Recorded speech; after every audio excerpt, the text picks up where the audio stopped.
Hi everyone, apkese. People are alive.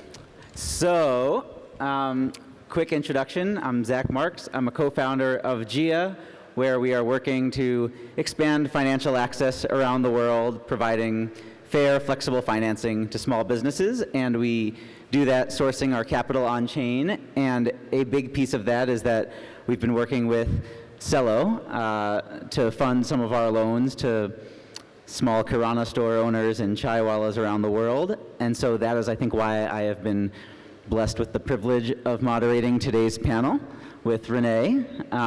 So for folks who don't know, let's just get a little background. What is Celo? Yeah, and great to be here. Looking forward to the conversation, Zach, as always. Yeah, you may be wondering, like, why we're here talking about Africa, and we'll get to this in a minute. But back to the early days of Celo, we were going down the crypto rabbit hole back in 2017, as I'm sure some of you were as well. And we're like, wow, this technology is really powerful, right? And in some ways, money is now software. And if money is software, then money doesn't have to look the same old boring way it has looked for centuries, right? But we can innovate on the features of money, and we can actually enable new use cases.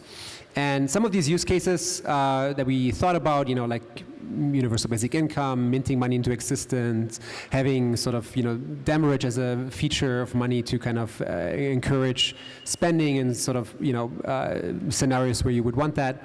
A lot of these things were things that kind of had been piloted, if you want to call it that, throughout history in different contexts, but not with a technology like Web3 available, right, to bring it to a global scale. One of our first kind of user research trips actually took us to Kenya, and we looked at what M-Pesa had done there in terms of financial inclusion, but we also saw some of the shortcomings, and where, even though you had sort of over 90% of the country on a mobile phone being able to make payments, it was still expensive comparatively, right, to what it could be. And it was kind of lacking some of the sort of higher features of a financial system that you would want. Access to credit, for example, right? And so for us, we were like, wow, like there's a whole, in a way, like there's a whole way to kind of rethink a financial system. Obviously, we can do it ourselves as a founding team. We need to do it as a community. And that got us down sort of into Web3 to kind of start working on what has become Celo, which has been a layer 1 that's been live on mainnet for over 3 years, over 300 million transactions. It's known for its focus on mobile. It's built mobile first, works really well on mobile. A lot of the applications, wallets are built to be mobile first. And it has a bunch of other features that make it, more useful in the context of enabling real-world applications. For example, you okay? Sorry. For example, you can pay for gas with tokens on the platform, like stablecoins, which is really powerful. If I want to, if I send Zach, $5 in stablecoin, and it's the first time he's getting something into his wallet, he, on any other network, is kind of like, that's it, right? He would have to then buy ETH or buy some other native token, right, to do something with that stablecoin. On Celo, we can use that stablecoin to pay for gas and send the money onto a friend, right? Put it into a lending protocol as collateral, or to earn yield. All these different things, right? And so there's these small tweaks that actually end up making a big difference in enabling those use cases. Fast forward to today, and I'm sure we'll get there. We have decided as a community to have Celo become a layer 2 on Ethereum. Interestingly, that's where the journey started. Some of the early prototypes were actually built on Ethereum, so in some ways that's kind of a coming home moment. But yeah, platform is going really strong. We've seen some tremendous growth this year. I think today we're sort of, in the top 10, as high as number 6 of projects, blockchains in terms of the daily active users. And yeah, a lot of that is coming from places in Africa and more generally the global south. That's awesome. So you talk about being mobile first, and certainly in my experience, with our borrower base, they're pretty much only accessing the internet on their phones.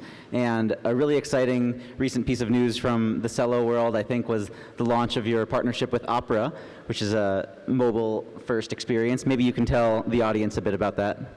Absolutely. Yeah, and so being on the ground in Africa, one thing we realized over and over is that, actually mobile penetration has actually increased dramatically the last 10 years. And, even if not on an individual basis, often on a family basis, right, there's access to a smartphone, to an internet connection. And with that, really the ability to connect people to this new digital economy. Now, the challenge is that a lot of folks are, living on 100 megabytes, packages that they buy for the week, and they kind of, sort of make sure to kind of, rate their kind of internet activity to get through that week, right, on that sort of data budget. And what's interesting when we kind of talk to people, we saw, many people that were using Opera Mini as a browser. We're like, oh, that's interesting. Why do you use Opera Mini? And it turns out Opera actually subsidizes bandwidth. And it's also, the build itself is very small. So when you download Mini, it's much smaller than a lot of the other browsers. And that got us thinking, we had obviously seen this in the ecosystem that when we talk to people, we're like, oh, download this app or play with this, right? And it's, oh, but this is like 50 megabytes, this is like 100 megabytes build, I maybe do this later when I'm at a hotspot, right? So there's definitely some friction there around bandwidth that if you're coming from, I live in Germany, I don't think about like how much megabytes like the apps are on my phone, right? So it was that kind of local context that got us closer to Opera. They'd been a partner in our ecosystem. We'd done a bunch of projects with them. And then earlier this year, there was the opportunity where they came and said, hey, look, we want to build a wallet directly into this browser. And when you look at Opera Mini, they have over 100 million users on the African continent that are already using their browser, right? Now, if you give those users the ability to have a wallet that's built into the browser, that's easy to use, that they can use to, well, first of all, make peer-to-peer payments, hold stable coins, but then also use Web3 applications that I'm sure many of you in the room are building, that suddenly opens up, really this whole audience, across the continent, at a much bigger scale than we see today in Web3, which, is mostly due to the fact that, the average person is not going to, well, first of all, doesn't have access to a desktop, and so, a lot of the desktop wallets or even like browser extensions like MetaMask, right, are sort of out of the picture, and then a lot of the wallets are just too big, right? So you have that gap that's currently unaddressed. So we saw a big opportunity. The project, it's called MiniPay. They launched it in mid-September, and they're on track to, I think, have like 1 million users in the next month or so. So it's phenomenal growth, probably the fastest growing product in crypto right now, and it's due to the fact that it's really solving a real world need and it's giving people access to this new digital economy, and that's really powerful. Definitely powerful. Fastest growing crypto app. Really exciting news. So you hinted at that transition from layer 1 to an L2 on Ethereum. Tell us a bit more about that decision. Why did you make it? What's happened since then? Yeah, so, and again, we had started, the journey with Celo started, we were building on Ethereum, right? But definitely at the time, this was proof of work, right? Fees were high. It's like took a long time kind of for transactions to settle. So not really useful in the context of what we were imagining around microtransactions, right? With like sub-cent fees and instant settlement. And so at the time, we forked Ethereum. We're the first proof of stake EVM. It's our own consensus protocol. But over the years, we still stayed very close to Ethereum, contributed back to Geth, and remained sort of in contact and kept tracking what was happening with Ethereum scaling. And we're actually quite excited to see post-merge sort of this kind of Ethereum scaling roadmap take shape. Now, whenever this came up in the past, the challenge was always the costs that sort of transaction fees on Celo.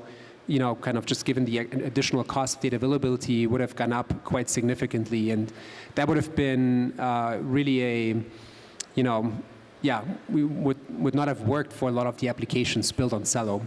And so, really only when EigenLayer announced EigenDA and we started kind of looking into that, we suddenly saw a path, pre-Deng sharding to actually have an architecture that can allow us, or can allow Celo to keep its fee at, right now it's a tenth of a cent, right? But sub-cent is sort of the important bar. And so, as a layer 2, Celo is cheaper than a lot of the other L2s, which, sure, if you're sort of DeFi whale and you're, moving millions, like you don't care whether you pay a cent or 20 cents or 50 cents or a dollar, right? But if you're if you're a small business in Kenya that's using Zach's platform, Gia, or if you're using community currencies, or if you're a recipient, if it's in the Good Dollar network, that really matters, right? I mean, you're seeing a difference between half a cent and a cent, right? And so to us, that was sort of a key reason to, that sort of triggered sort of, oh yeah, now it's time to look at this. And so the core team at C Labs put together a proposal, and we were socializing this in Paris at ECC, and it was kind of phenomenal to see the reaction. Like the community was really excited, and it ended up being put to a vote, and like everybody voted, voted yes. And so since then, the work has been moving on that, and it's been really fun to be also kind of more deeply connected now into sort of the Ethereum scaling story and contributing hopefully to a lot of that work. That's awesome. I can definitely speak to the importance of transaction costs being less than a penny, certainly less than what you would pay on an L1. So this panel, I guess, is labeled to be about Web3 in Africa, but we're sitting here in India, and many of the challenges you described in Africa, from my experience, access to credit is a challenge here as well. So talk about the future of Celo in India, and maybe even just the present state of the community here. Yeah, I mean, look, I think it's been phenomenal. I mean, so many builders here are not just building for India, but they're building for a global audience. And yeah, I think to your point, I think, we're talking about Africa here, but a lot of the, I lived in Latin America, I lived in Asia, I lived in many different places, and you certainly see similarities, right, in terms of what parts of the financial infrastructure are missing. And in some cases, you have sort of countries leapfrogging, kind of infrastructure, as the case with mobile payments. Like in Germany, very few people make mobile payments, right? And in India and Kenya and most parts of Africa, like that's kind of the norm, right? So that's interesting, right? And so in many cases, that makes these markets in a way more ready for adoption of, say, Web3 wallets, right? And but then there's still this kind of next step, right? It's this access to credit, it's access to this digital economy, right? Where in many places, right, it's hard to sign up for a crowdwork platform and get paid in local currency, right? And it could be a function of payment rails, right? And it could be these apps are not even accessible in those markets, right? And so Web3 really democratizes access to this digital economy, and I think that's a kind of unifying factor. And I think that's why I think so many builders from India, right, are building successful businesses that have global scale, and where I was at a meetup in Nairobi a few months ago, and there was a bunch of builders who had moved to Dubai or even to Nairobi, right, from India, and built businesses there. And I think that's really amazing, right? I mean, first of all, this industry is very mobile, and I think there's a lot of mission alignment in certain groups, and to have sort of the combined brain trust of everybody who cares, say, about microcredit, right, join something like the Credit Collective and exchange ideas and work together, I think is really powerful. So yeah, the reason even to coming out here is, I mean, I care a lot about India, and I care a lot about this technology getting a foothold here, but I actually think people in this room and people participating in India, right, have such an impact on the global advancement of this technology and applications that can really make a massive difference in the world and are needed now more than ever. Definitely. So just so we get a sense up here, how many people in the room are builders? building something. Handful of hands. Any developers? All right, a couple developers at a crypto conference. That's good to see. If I'm a builder in the community here, how do I get involved with what's going on at Celo? Yeah, I mean, show up for the hackathons. I mean, even, yeah, this weekend, obviously. But we run virtual hackathons almost all the time. We do community meetups in a lot of places. The community actually, overall, I always find is very friendly. I think we're maybe smaller in some ways than some of the, bigger communities that you may kind of know, but I think there's a lot more focus on real-world use cases, and, we can maybe touch on some of those a little bit more. We mentioned some of them already. But that also brings a certain density, right? So if you're, for example, interested in doing anything in credit or in community currencies or regenerative finance, climate, right? It's actually, the best place probably is in sort of, within sort of the Celo ecosystem, because you'll find the highest density of builders in those categories. Now, if you're building a game, I'm sorry, like maybe that's not the right place. Even though I'd love to see more games on Celo, right? And there's nice ways to think about tying some of the kind of goals we have from a longer term perspective into gaming formats, right? And so there's some clever ideas there. But I think at the stage of the ecosystem, at the stage of this industry, right, I think we've purposely picked a few areas where we feel this technology can have highest impact, and that's very much with respect to these kind of primitives around kind of regenerative finance. So regenerative finance, that's a hot topic I've heard a bunch. I think maybe some people have seen it on crypto Twitter or just social impact LinkedIn posts. What is regenerative finance, and why is Celo the place to build something with refi? Yeah, so it's a kind of a mashup of regenerative economics and decentralized finance, refi, right, together. And the easiest way probably to think about it is, when you look at the traditional financial system, it's extractive, right? It's extracting, right? So growth comes at a cost, right? And often that cost is, our planet, natural resources, right? Even sort of the health of a community, right? And that doesn't have to be that way, right? So if you kind of go and for example, read Charles Eisenstein, famous U.S. philosopher, sacred economics, or others that have kind of touched on sort of these kind of regenerative economic concepts and principles, you realize that there are a lot of kind of mechanisms that actually lend to a financial system that has positive externalities.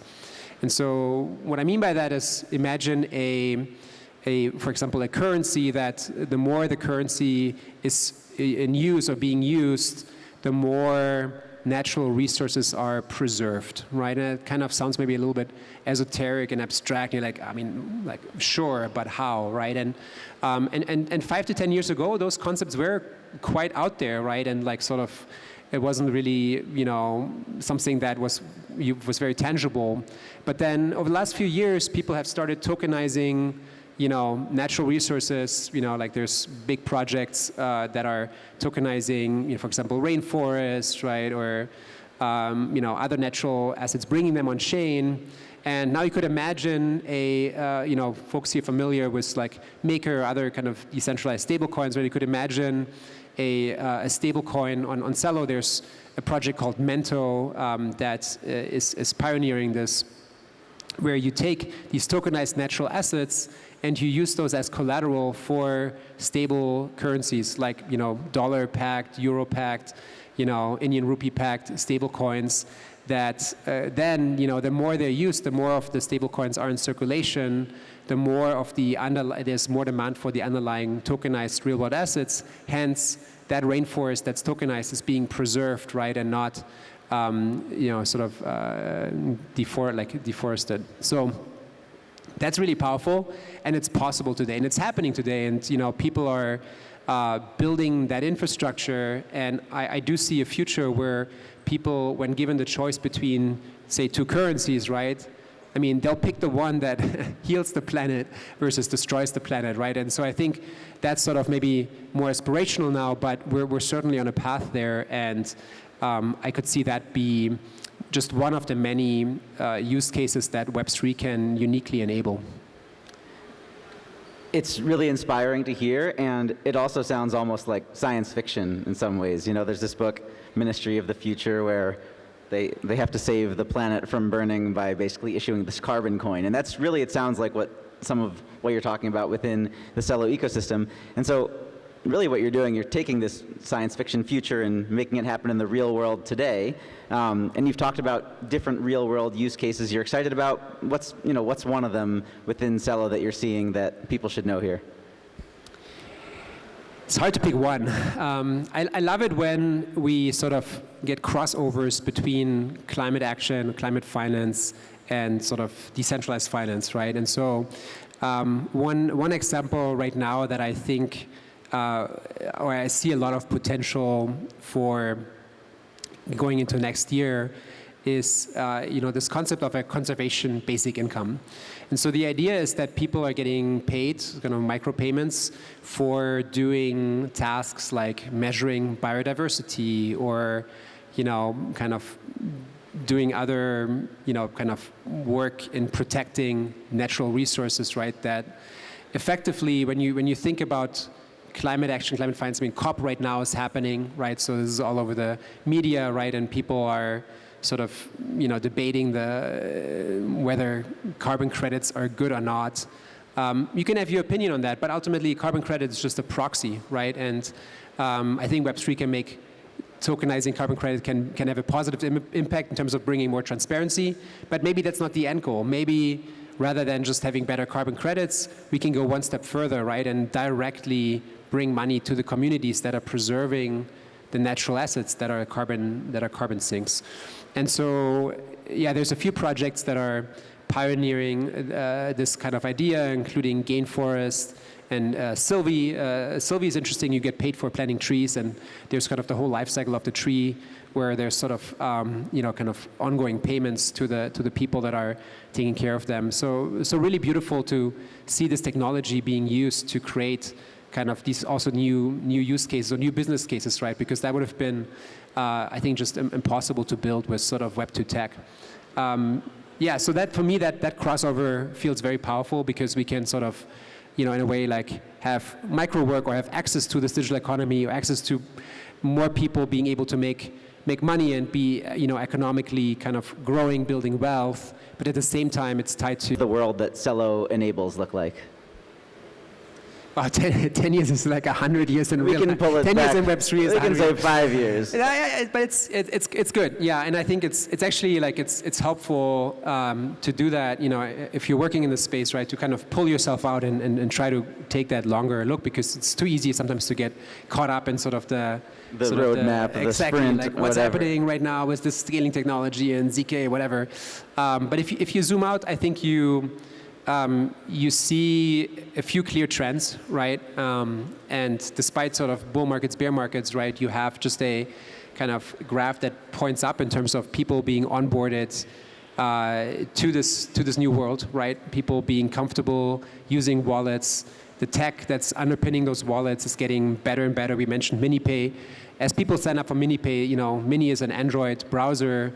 They back up their seed phrase on their Google account, and so far from the hundreds of thousands of people that have been signing up, many of them have actually like reinstalled the app or lost their phone or whatever, and 0 error rate, right, on restoring their wallet, which is kind of unheard of in Web3. And like, I mean, I'll admit I've lost seed phrases before. Me too. Yeah, so I think we all have. So that's incredible. I mean, that's kind of what's needed to onboard the next billion people, right, to this platform. Now, if you say, hey, look, some of that will happen over the next 5 years, then suddenly we're in a world where we have a mechanism, right, to allow for economic participation of people across country boundaries, right? And there's some ideas that I think ties to Celo's mission of prosperity for all that are maybe a little bit outside sort of the immediate financial use cases. One area, maybe just to give an example, would be decentralized science, right? So when you think about how pharma works today, and we saw this with COVID recently, right? Where what were the places where kind of vaccines arrived first, right? And like you can spend hours just on that topic, right? But even beyond that, when you think about sort of diseases or, like things that only affect certain populations that are maybe outside sort of the addressable market or, interest for, US pharma companies, there's a massive gap, right? And that gap can be closed with a decentralized approach, right? And I think that's where, similar to kind of bootstrapping credit scores, right? You could imagine bootstrapping sort of kind of a clinical trial kind of infrastructure and accelerating also kind of decentralized funding for new drugs that are, maybe not relevant for a US audience, but could be very relevant in a place like Kenya or India, right? And so I think that's something that I feel once we have sort of the basic infrastructure in place, we'll see sort of kind of just this, like with the internet, right? Early internet was kind of like in retrospect, kind of laughable almost, like, we were like proud of our like HTML websites, right? And look how far the internet has come, right? But it has to start somewhere, and first we do sort of this, like we bring stuff that we kind of know online, right? And then there's sort of the online native stuff that comes once that basic infrastructure is in place. And I think with Web3, similar, right? I mean, we're putting dollars on the blockchain, right? Great, right? But again, like that next sort of iteration of this ecosystem is around kind of really enabling use cases that are only actually possible because we have this technology now, we have it at a scale, we have a user base at a scale, and that I think that's the thing that makes me kind of convinced that I'll still be working in this space in 10 years. So yeah, that's really exciting. With that, I would love to see if there's one or two questions. Yeah, you got it. Eager, early bird gets the worm. You want to, I don't know, you want to just stand up and ask it? Yeah. I don't know, just go for it. Yeah, so, sorry, I came in the last moment. Especially, I had the recent experience of working with one of the payment industry in Africa. I want to understand the common challenges that you have, especially building an infrastructure of Web3 in Africa, and how well spread it is. Like, I think, how many countries are you covering? Especially the payment industry, it's still evolving there, right? Especially with M-Pesa and all. I would love to get your insights on that part. Yeah, you bring up a really good point. One thing that's often overlooked when we talk in these rooms, right, is, oh yeah, what are the fees on Celo? Oh, they're sub-cent, right? But that's not the true cost. The true cost is someone, who right now is just maybe on M-Pesa, right, onboarding to a digital currency, using it, and whatever, and then offboarding, right? And the end-to-end cost is often much, much higher, right? And so when you look at Africa, it's a massive continent, right? And like there's all these nuances, and you see that also when it comes to like the payment infrastructure, right? You have in each country, right? You'll have different mobile money systems. You'll have, even M-Pesa until very recently, M-Pesa in Tanzania, M-Pesa in Kenya, you wouldn't be able to send money. I think now they've solved that, but there's these kind of pretty like this rich ecosystem in a way, of sort of different gateways, right, that all don't talk to each other, and that's particularly challenging for onboarding people to crypto, right? Because if you want to onboard, like if you're Opera and you want to onboard everyone across Africa, you would, have to build custom integrations in each market, often multiple integrations. And then each of these kind of integration partners also have to have a way to kind of bootstrap liquidity in the local market to local fiat. And that's one of those problems that you really, I think, cannot solve as a single company. I think this is really where the community-driven approach is really the only approach. And the example here I would give is there's an open standard on Celo called Fiat Connect. Imagine, like for those familiar with Web3, like Wallet Connect for on and off ramps. But to explain it, it's basically it's kind of like an API that any on and off ramp partner can plug into, and then any wallet can plug into, right? And so for Opera now, they only have to implement Fiat Connect, and then across all these markets, there's often multiple providers that support on and off ramping, often to mobile money, often for free, often for amounts as little as $1. And that's really powerful. And that's, I think, another big reason for success of MiniPay, and also why I think MiniPay couldn't have happened 3 or 4 years ago, because we didn't have that kind of infrastructure available then. But that's, now being able to, for example, someone could, it's just launched in Ghana, someone could onboard $1 worth, of local currency in Ghana to MiniPay, send that dollar to a friend in Nigeria. That friend could offboard on Nigeria to like the local mobile money, I think it's MTN account, through like a provider called PhoneBank, right? Or there's others as well.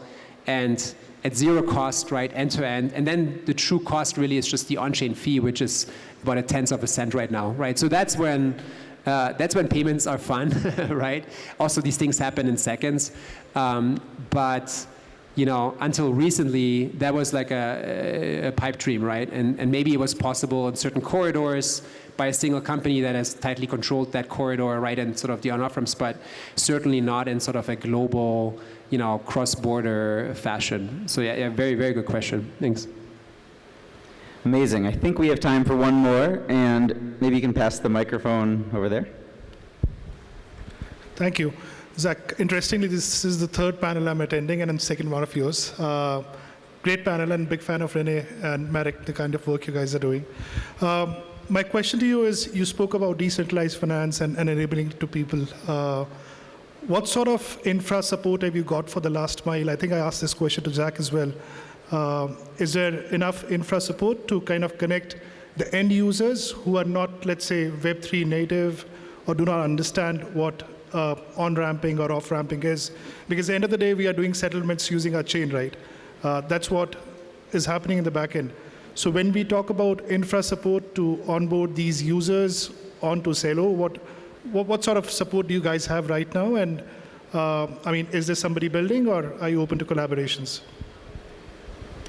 Yeah, look, the ambition for these things has to be, if it's harder than WhatsApp, it's probably not going to work, right? You have to like sort of meet the users where they're at. And I wish we could, probably not time right now to bring up sort of, there's a quick clip that shows the MiniPay experience, and it is that simple. Like it's really, but even like before MiniPay, we, there's Valora was the first big native wallets on Celo. There's Liberia, there's a few other wallets, and I'm always like, people always send stories, like, oh, here's a user, and I remember this is like a few years ago, there was a older gentleman in a favela in Brazil, and he was making a payment at a local store using a mobile wallet, and to me that was like, wow, like, that felt like almost too good to be true. It felt like staged, right? But yeah, I think when you have teams that are just focused on making that user experience as simple as using WhatsApp, that's kind of what's needed, right? Because otherwise the friction is just too high, right? Already, like, and people don't understand how the iPhone works, right? So you certainly don't have to have like a PhD in distributed systems to use crypto, right? But you should kind of have some basic understanding of the difference between a non-custodial and custodial wallet, like, how to, like, what happens when you use the product, right? So, and I think I would say that's largely solved in 2023, which, I think should make us quite excited for what's to come in the next year and so. Awesome. Well, thank you all for attending this panel. I hope you found it educational. Feel free to come see us afterwards, and enjoy the rest of your conference. Thank you, Rene. Appreciate it. Thanks, Zach. That was fun.